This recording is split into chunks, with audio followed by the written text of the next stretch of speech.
Hola, el tema que nos corresponde el día de hoy es hablar de bucles. Mi nombre es Juan Carlos Ruiz y los voy a acompañar en esta oportunidad. Bucles en JavaScript. Se trata de ejecutar el mismo código varias veces. Es decir, es una estructura de programación que me permite dar unas instrucciones y que esas instrucciones se ejecuten de manera recurrente, basado en un patrón. ¿Para qué se puede utilizar esto? Para hacer tareas repetitivas o para iterar a través de una lista o hacer algo mientras una condición específica se cumpla. Hay tipos de bucles diferentes. Los que vemos en pantalla son los soportados en JavaScript. Estas son palabras claves que nos permiten o nos facilitan hacer bucles. Hay otras formas de emular bucles, pero no son comúnmente utilizadas. Lo más habitual es que nos encontramos algo como lo que vemos acá en la parte inferior. La palabra while, la palabra for y una variante de la palabra for en JavaScript que es for of. Veamos un poco acerca del bucle while. En pantalla vemos un arreglo.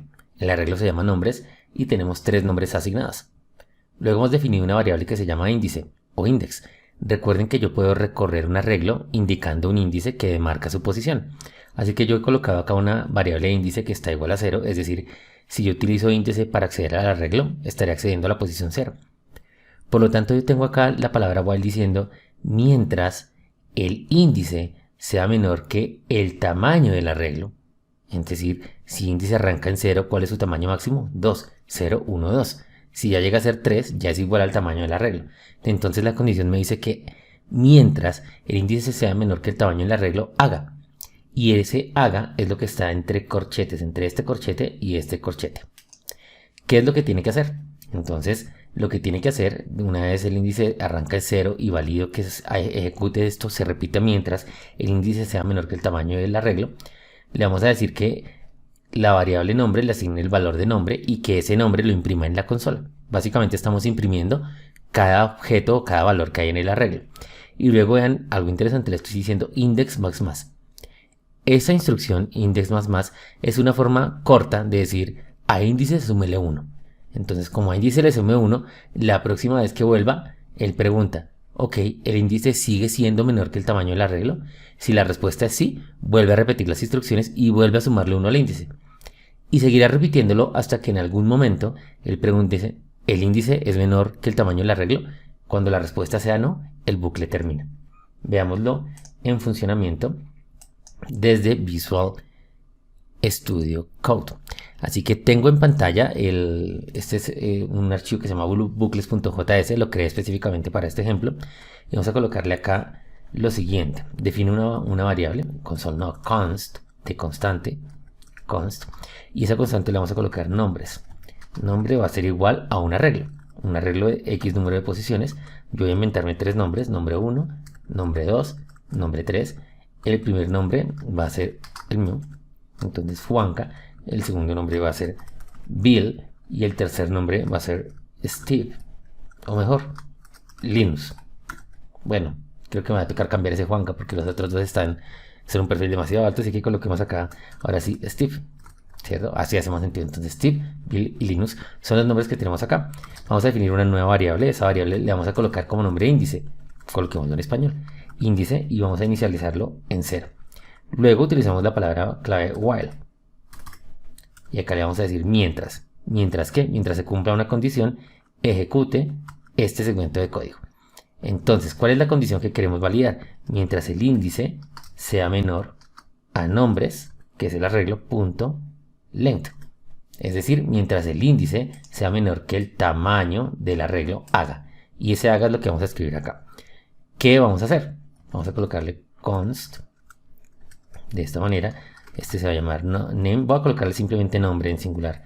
Nombre es igual a el arreglo nombres en una posición determinada. ¿En qué posición? En la posición de nuestra variable índice. Y luego le voy a decir a índice, súmele 1, o sea, índice más más. ¿Qué vamos a hacer acá? Vamos a imprimir el valor. Entonces console.log imprimimos el valor de la variable nombre. De esta manera. Así que lo voy a enviar a imprimir. Imprimir es ejecutar realmente. Y tenemos Steve, Bill y Linus, es decir, acabo de recorrer el arreglo. Se hace así facilito. ¿Qué pasaría si yo esta condición no la dejo así, sino que le digo que sea menor o igual? Es decir, me voy a pasar del tamaño del arreglo, porque si el arreglo tiene una posición, un tamaño length, si yo le digo menor es una cosa y si le digo menor igual es otra. Miremos lo que pasa si no le digo que el índice sea menor, es decir, se va a ejecutar una vez más. Entonces vamos a tener un definite porque en algún momento el índice va a ser igual a 3 y el índice no puede ser igual a 3. ¿Por qué no puede ser igual a 3? Porque tenemos 0, 1 y 2 posiciones en el arreglo. La posición 3 no existe, ¿cierto? La posición 3 es lo que nos bota acá un definite porque no tenemos ni idea que hay ahí, no hay nada, sin definir, un definite. Y es justo lo que pasa, entonces, siempre y cuando sea menor al tamaño del arreglo. Y así es como funciona un bucle de tipo while. Ahora miremos el otro bucle, el bucle for. Tengo el mismo arreglo, pero en vez de recorrerlo con while, voy a recorrerlo con for. Y el for funciona de la siguiente manera. El for, le digo, puedo utilizarlo declarando una variable. Entonces vean que declaro el índice, de nuevo. Luego le digo la condición, después del punto y coma. Le digo mientras el índice sea menor que names.length. Básicamente estamos haciendo lo mismo que en el while. Y luego le digo index más. Y adentro la instrucción es la misma. Es diferente que en el while. Porque en el while me toca definir, si voy a utilizar variables, las tengo que definir por fuera. Y si voy a hacer el incremento lo tengo que colocar en algún lugar adentro de la lógica que yo estoy realizando. Entonces en el while yo tengo un control granular de todo. Yo defino dónde declaro mis variables de conteo o mis condiciones, yo defino cómo las creo y yo defino cuándo voy a modificar algo que me cambie esas condiciones y en dónde. Mientras que en el for es para un caso específico. En el for yo defino la variable que voy a utilizar como contador específicamente para el for y también defino la condición que es muy parecido al while y luego al final yo le digo qué es lo que voy a ejecutar después de que me ejecute lo que tiene adentro. Entonces antes de ejecutar defino variable. Mientras se ejecuta, empieza a preguntar por cada iteración si ya se cumple la condición. Y cuando termina de ejecutarse un ciclo, una iteración del for, él va a hacer lo que yo le diga acá. En este caso, incrementar la variable, pero podría hacer otras cosas, tengan eso presente. Lo común, sin embargo, es incrementar el valor de la variable. Vamos a verlo en ejecución desde nuestro amadísimo Visual Studio Code. Todo el código anterior sigue idéntico. ¿Qué es lo que vamos a cambiar? Vamos a reescribir este while para ponerlo de otra forma. Entonces dijimos que lo vamos a volver un for. Le vamos a decir para y acá le vamos a decir mientras se cumplan todas las condiciones del for ejecute algo en este código. El código va a ser el mismo que teníamos antes, hasta acá por lo menos. Justo esto, ¿cierto? Vamos a extraer nombres y lo vamos a imprimir. Pero entonces necesito definir nombres. ¿Dónde lo defino? Ya no lo defino acá afuera, ven que estaba definido afuera del while, sino que para el caso del for lo defino acá. Entonces ya defino la variable nombre, punto y coma, luego le digo la condición. Entonces esta condición que yo en el while lo escribía de esta manera, me la voy a llevar y acá la coloco de esta forma. Y luego le digo qué tengo que hacer cuando termine cada iteración. Bueno, lo que tengo que hacer cuando termine cada iteración es a índice le sumo 1. Entonces este código for equivale a este código while. Y uno dirá, pero se ve más complejo escribir el for que el while. La respuesta es sí, pero es porque cada uno tiene un uso específico. Es decir, algunas veces es mejor usar el for, algunas veces es mejor usar el while y así sucesivamente. Entonces para este caso voy a borrar este while porque ya no lo necesito y vamos a mirar cómo quedó el programa. Tiene que hacer el mismo resultado que veíamos antes. Ahora el for para este caso específico donde yo tengo un contador y voy modificando ese contador y mi condición probablemente esté relacionada con ese contador, ese es el uso ideal del for. Podrían haber otras condiciones, pero el uso ideal del for es ese. No significa que yo defino mi precondición, es decir, qué hago antes. En este caso definí una variable, luego le estoy diciendo qué valido en cada iteración y luego le digo qué ejecuto después de cada iteración, ¿cierto? Entonces después de cada iteración incremento índice en 1 y para validar si sigo haciendo iteraciones hago la pregunta: índice es menor que nombre.length o cualquier otra cosa que se me hubiese ocurrido. Vean que el resultado es el mismo, así que está fácil de entender porque la lógica es muy similar, cambia el orden de la estructura. Ahora hablemos del for of, que es una variante del for. Entonces, tenemos la misma situación, el mismo arreglo, pero ahora le voy a decir para, defino una variable nombre, pero le digo de nombres. Vean que lo que le estoy diciendo es para cada nombre de nombres. ¿Qué es nombres? Pues es el nombre del array. Entonces, esta es una forma de hacer un for única y exclusivamente cuando voy a depender de arrays. Y le puedo decir que cada vez que encuentre un objeto dentro del arreglo, haga. Y él automáticamente sabe que en cada iteración trae un nuevo objeto del arreglo, trae el siguiente objeto del arreglo. Entonces yo acá no necesito contadores. Entonces como es un caso tan común, tengo la forma cortica de hacerlo. Voy a escribir para ¿cómo leería yo esto si yo no fuera el programa como humano? Yo le digo para cada objeto de la colección haga. En este caso, ¿qué decimos? Para cada objeto de la colección lo voy a colocar en la variable name y haga esto. Miremoslo en acción. Es mi forma preferida de escribir iteraciones sobre arreglos.